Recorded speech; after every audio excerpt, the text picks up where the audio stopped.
When I was a kid, my mom had taken me and my little sister campaign for action on global warming. My mother always taught me to stand up for what I believed in and dare to imagine a better, safer, and more intelligible world to live in. She showed me the blind world to the fact of climate change, but the truth about climate change is that it is easy to think that it won't affect you in your lifetime. However, we're the first generation to grow up learning about it, and we're also the last generation who really gets the opportunity to tackle and challenge it. This is our changing climate. The effects of our changing climate can be seen all over the world, whether it is changing the storms, droughts, wildfires, or even floods. However, perhaps one of the biggest threats we face is the sea level rise.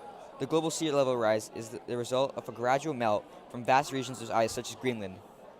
In the last 10 years, Greenland has experienced its fastest ever melt, both of its ice sheets and the surrounding sea ice. While the loss of sea ice threatens wildlife and traditional practices of the local people, it is the thinning and melting of ice sheets that is threatening to increase our global sea level, and that is a problem that affects everyone everywhere. Last year, my family took a trip to Greenland,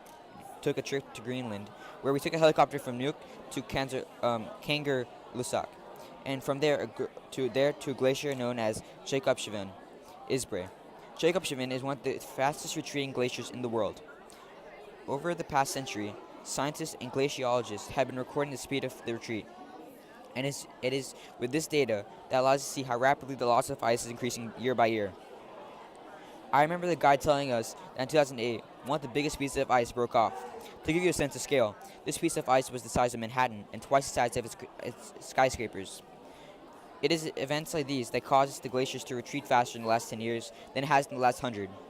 It is important to note that calving is a natural event, but it is being sped up by a number of different reasons, including excess amount of greenhouse gases, non-renewable energy, and litter. The guide went on to explain that all of the green ice in Greenland were to melt, it would raise our global sea levels by more than 20 feet. That is enough water to submerge some of our greatest and largest coastal cities, such as New York, London, Tokyo, Chennai, and Sydney. I grew up for the first few years of my life in India, one of the most polluted cities in the world. But as I grew up, I was always told about our changing climate and what as an individual I can do. However, this is blind to most people. For most people, don't believe in what that'll affect them. They don't know what they, as individuals, can do to save any form of our environment. If each person in this room picks up at least one piece of plastic, that saves more than 30 fish from plastic poison, which in turn saves the 30 humans who would have eaten those fish with plastics in their system.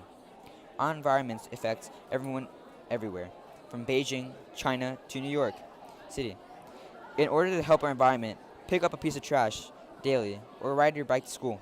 As Mahatma Gandhi once said, what are we doing to the forest of the world is but a mirror reflection of what we are doing to ourselves and to one another. Thank you.